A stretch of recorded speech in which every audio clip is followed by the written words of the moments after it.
नमस्कार साथियों, Allahabad high court bar association की महिला उम्मीदवार गवर्निंग काउंसिल आज हमारे सामने शहर नकवी जी हैं। आइए हम इनसे इलाहाबाद हाई कोर्ट की फ्यूचर के बारे में और चुनावी मुद्दे पे कुछ चर्चा करेंगे। पहले तो मैडम आप अपने बारे में दो शब्द बताएं।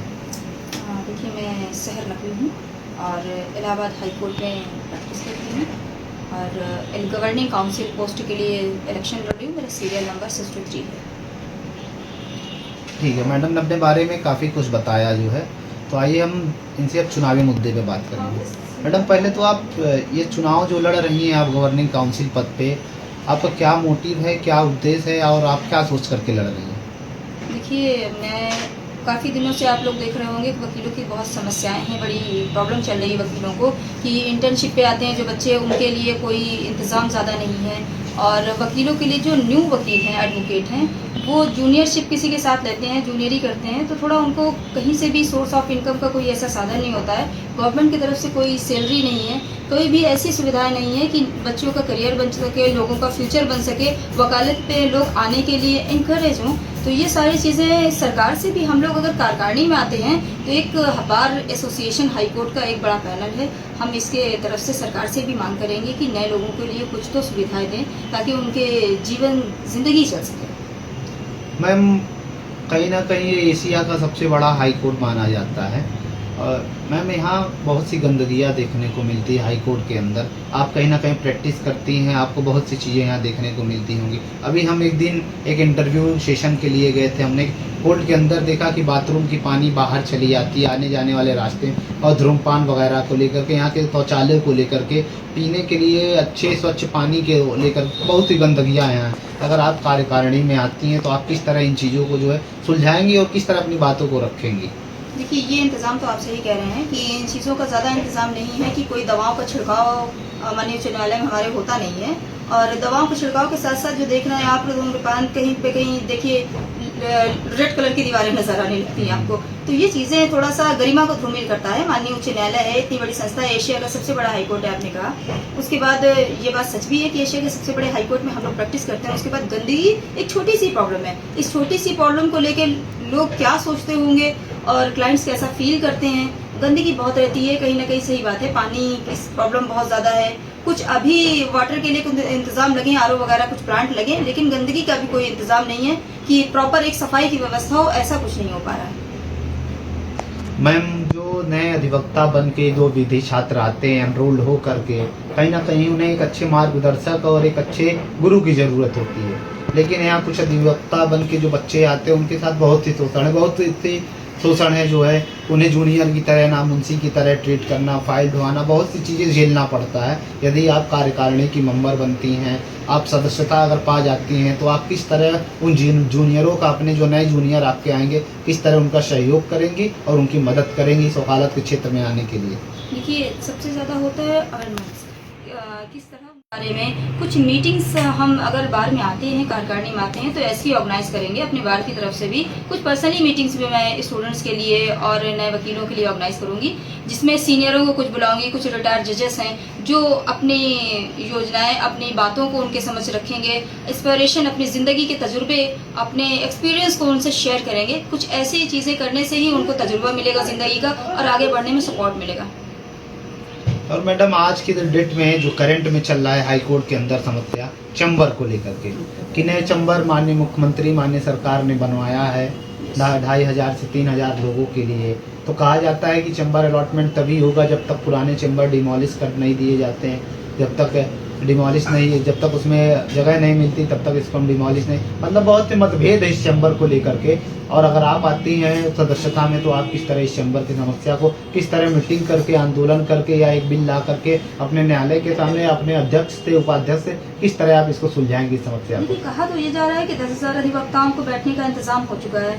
जिस तरह से हमारी दिव्य भव्य और इतनी खूबसूरत सी बिल्डिंग बनके अधिवक्ताओं के लिए तैयार हुई चैम्बर, हमारे सरकार की ये मेहरबानी है हम लोगों पर, और सरकार को मैं शुक्रिया कहना चाहती हूँ इसके लिए, माननीय योगी आदित्यनाथ जी की सरकार को, कि उन्होंने इतना हमारे अधिवक्ताओं के लिए सोचा और चैम्बर के लिए इतना फंड रिलीज किया, और आज अधिवक्ताओं के लिए एक शानदार बिल्डिंग बनके तैयार हो चुकी है। लेकिन प्रॉब्लम है अलॉटमेंट की, कि किसको कैसे मिलती है, अपॉर्चुनिटी कैसे मिलती है। जिनके पास पुराने ओल्ड चैम्बर हैं और जिनके पास नहीं है। अब नए चैम्बर्स के लिए फाइनेंशियली, देखिए कहना तो नहीं चाहिए मुझे, क्योंकि मैं भी एडवोकेट हूँ, और फाइनेंशियली अगर कोई मजबूत है तो हो सकता है कि इसका क्राइटेरिया सेट कर दिया गया है कि पैसे का कुछ इन्वेस्टमेंट करेगा कोई, तब चैम्बर अलॉट होता है। तो उसका मैं अगर आती हूँ तो कम से कम करने के लिए कोशिश करूँगी। मैं अपने बार से कहूँगी कि इतने कम पैसे अलॉटमेंट के लिए रखे जाएं ताकि हर अधिवक्ता बेयर कर सके उसको और मैनेज कर सके आसानी से। बहुत बढ़िया जवाब दिया मैडम आपने जो है। और मैडम एक चीज़ और है कि कई कई सालों से मुकदमे लगते हैं कोर्ट के अंदर, लिस्टिंग मुकदमे जो है, लिस्टिंग की समस्या बहुत है यहाँ कि कैदी जो है वहाँ रह जाता है जेल के अंदर, उसे न्याय नहीं मिलती कई कई सालों से। तो मैम अगर आप आती हैं तो किस तरह इन चीज़ों को सुलझाएंगे जो है लिस्टिंग की प्रॉब्लम को? देखिए, ये तो बेंच से बात करनी पड़ेगी, और लिस्टिंग की प्रॉब्लम बहुत बड़ी है। ये तो लिस्टिंग इशूज हाई कोर्ट में काम बहुत दिनों से चला आ रहा है। कई चीफ जस्टिस आके हमारे जा चुके हैं, इंतजाम करने के लिए सबने आश्वासन दिया, लेकिन अब तक कोई इंतजाम ऐसा प्रॉपर दिखाई नहीं दिया किसी को। और क्लाइंट जूझते हैं इसके लिए, और जब कोई क्लाइंट जूझता है तो क्लाइंट के साथ साथ वकील भी जूझ जाता है, बहुत परेशान होता है, और तरह तरह के जवाब देने पड़ते हैं। वकील को कभी कभी अपने क्लाइंट को सेटिस्फाई करने के लिए झूठ बोलना पड़ जाता है। तो ये बहुत दुख की बात है कि हम इलाहाबाद हाई कोर्ट में होकर झूठ बोलें। झूठ सबसे बड़ा गुनाह है, पाप है, मुझे लगता है। और इस चीज़ को हम लोग मैनेज करने के लिए बाहर से बेंच से कहेंगे कि लिस्टिंग की प्रॉब्लम को जल्द से जल्द दूर किया जाए। इसके लिए मैं आवाज़ उठाऊंगी और मैं आश्वासन देती हूँ कि आगे क्लाइंट को सुविधा मिलेगी। मैम ये जो नए नए विधि छात्र आते हैं तो काफ़ी एक्साइटेड होते हैं वो इंटर्नशिप के पर्पज को लेकर के कि कहीं ना कहीं हम जाएं, कोर्ट देखें, बच्चे सोचते हैं इस तरह का। Yes. तो ऑल ओवर इंडिया में तीसरे स्थान पे एक ऑर्गेनाइजेशन चलती है विधि शासन के नाम से, आपके इलाहाबाद हाई कोर्ट में भी वो इंटर्नशिप देती है, और कई अन्य हाई कोर्ट में, और दिल्ली से पूरी सुप्रीम कोर्ट और दिल्ली हाई कोर्ट में भी देती है इंटर्नशिप। तो अगर आप आती हैं तो इस इंटर्नशिप के पर्पज पे किस तरह उस संगठन का या और विधि छात्रों का किस तरह आप सहयोग करेंगे? देखिए, मोटिवेशन, कुछ लोग होते हैं जो मोटिवेशनल स्पीकर्स को इनवाइट करते हैं, बुलाते हैं, और स्टूडेंट्स को और ला के स्टूडेंट्स को या फिर एडवोकेट जो न्यू होते हैं उनको अपने एक्सपीरियंस शेयर करने के लिए। तो इन चीज़ों को मुझे लगता है इस संस्था को बहुत मुझे धन्यवाद करना चाहिए कि वकीलों का एक सपोर्ट कर रही है, एडवोकेट का एक बहुत बड़ा सपोर्ट है। अगर आप लोग इस तरह कदम उठाते हैं तो मैं भी चाहूँगी कि एक बार आप मुझे मौका दें और मैं अपने एक्सपीरियंस भी शेयर करूँ और लोगों को आगे ये बताऊँ कि लॉ बहुत अच्छा प्रोफेशन है, और इसको अगर इसमें आप लोग आते हैं तो ऐसा रिस्पेक्ट है, इज्जत है। ज़िंदगी में सब कुछ पैसा ही नहीं होता, इज्जत भी बहुत बड़ी चीज़ है। मैम ने बड़ा अच्छा जवाब दिया जो है इंटर्नशिप के पर्पज पे लेकर के कि नए बच्चों के साथ अपने एक्सपीरियंस को शेयर करें। मैडम एक चीज़ और है कि कई अन्य अन्य ज़िलों से जो है यहाँ अधिवक्ता आके प्रैक्टिस करते हैं, कई कई साल हो जाते हैं, उनके पास खुद का आवास नहीं होता है यहाँ, तो उन्हें तमाम समस्याएं झेलनी पड़ती है। तो क्या कार्यकारिणी में सदस्यता पाने के बाद आप उनके लिए क्या व्यवस्था करेंगी? आवासीय मांग करेंगी सरकार से या न्यायालय से? क्या करेंगे, कैसे करेंगे? देखिए, हाकिम चाहे तो क्या नहीं कर सकता और हाकिम चाहे तो क्या कर सकता है, ये तो आप लोग भी जाते हैं। हमारे हाकिम माननीय योगी आदित्यनाथ जी हैं। और एक बार मैं, ये आपने बहुत अच्छा क्वेश्चन किया है, दुखती रख पे कहता है कि याद रख दिया है। तो ये चीज़ें प्रॉब्लम है वकीलों के साथ कि जब आते हैं तो लोग उनको मकान नहीं देते। अच्छा, मकान क्यों नहीं देते? आपको ये भी पता है कि काले कोर्ट को कोई मकान इसलिए नहीं देता कि कहीं ऐसा ना हो कि ये बाहर ना जाए, तो आ जाए तो बाहर नहीं जाने की प्रॉब्लम होती है, इससे कोई मकान नहीं देता इन्हें। तो कितने वकील हैं ही, आप देखिए बहुत ज़्यादा वकील नहीं है। अगर कॉलोनी या आवास वकीलों के लिए अलॉट किया जाता है, एक बार हमारे माननीय योगी आदित्यनाथ जी ने आश्वासन दिया था वकीलों को कि जो कुछ ज़मीनें खाली कराई गई हैं कुछ अदर क्षेत्र में, शहर पश्चिमी विधानसभा में, तो वहाँ पर वकीलों को आवास अलॉट किए जाएंगे, बनवाए जाएंगे। तो इस मांग को हम तेज करेंगे, और अदर जगह भी हम चाह रहे हैं कि बहुत फ्रेश जगह, एकदम साफ सुथरी जगह भी वकीलों को आवास अलॉट किए जाएं। बहुत ज़्यादा वकील नहीं है, आसानी से ईजिली एडजस्ट किए जा सकता है। मैम बार में एक सबसे बड़ी समस्या है रजिस्ट्रेशन को लेके कि रेजिडेंस की फ़ीस 8,000, परमानेंट की फ़ीस 25,000, जैसे ही चुनाव आता है ये फ़ीस कम हो जाती है रजिस्ट्रेशन में, और कहीं ना कहीं नए विधि छात्र होते हैं, विधि क्लासेस से अपने ख़त्म करके रजिस्ट्रेशन में आते हुए इतनी फीस एफर्ट करने के योग्य नहीं होते हैं। तो इस तरह आप चीज़ों को कैसे सुलझाएंगे? यूपी बार काउंसिल में देखिए, यूपी बार काउंसिल ने कभी कम कर दी फीस, वहाँ का अभी तो 500 रुपये में रजिस्ट्रेशन हो रहा है आपको। हाँ, पहले थी 18,000 और 16,000, इस तरह से फीस ज़्यादा थी, लेकिन इस टाइम तो 500 रुपीज़ में। तो वही मैडम हमने कहा, चुनाव आते ही फीस घट जाती है, फिर चुनाव खत्म होते ही शुल्क बढ़ जाता है। अब आपको शिकायत का मौका नहीं मिलेगा, अब नहीं बढ़ाएंगे वकील, इस पर विचार हो चुका है। ठीक है मैडम। और मैडम एक चीज़ और था कि आए दिन अधिवक्ताओं की जो हत्या हो जाती है चौराहे पे, अधिवक्ताओं के ज़मीनों को कब्जा कर लिया जाता है, घरों को कब्जा कर लिया जाता है। तो अगर आप आती हैं तो एडवोकेट प्रोटेक्शन एक्ट लागू कराने में आपकी कितनी अहम भूमिका रहेगी और किस तरह इसे आप लागू कराने के लिए क्या करेंगे? आंदोलन करेंगे, मीटिंग करेंगे, बिल पास कराएंगे, क्या करेंगे, कितना सहयोग देंगे? देखिए, मुझे लगता है कि सरकार में आंदोलन की ज़रूरत नहीं पड़ती। अपनी बात को तरीके से रखा जाए तो सुनाई होती है। हम क्या है, अधिवक्ता हैं, ये तो आप समझ रहे हैं। और जो क्रिमिनल की वकालत करता है अधिवक्ता, उसके दिल से पूछिए, उसके फैमिली से पूछिए कि वो जब सुबह निकलता है तो पूरी फैमिली की एक जान ऐसे अटक जाती है और जब शाम में घर वापस जाता है सुकून की सांस लेता है परिवार।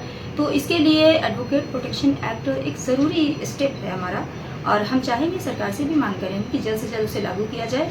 और मैं बार में आती हूँ तो दमदारी से अपनी बात को रखूँगी और पूरी तरीके से अपनी कोशिश करूँगी कि लागू कराने की कोशिश हो जाए। मैम, और महिलाओं को लेकर के आप क्या कहना चाहेंगी? जो बच्चियां होती हैं विधि के लिए काफ़ी इंटरेस्टेड होती है करने के लिए, लेकिन उनके परिवार के लोग वकालत के क्षेत्र में नहीं भेजना चाहते हैं, कहते हैं नहीं वकालत में नहीं जाने देंगे। बहुत सी चीज़ें, बहुत सी समस्याएं उत्पन्न हो जाती हैं। आप उन बच्चियों को क्या संदेश देना चाहेंगे? गुड पॉइंट, आपका बहुत अच्छा क्वेश्चन लगा मुझे।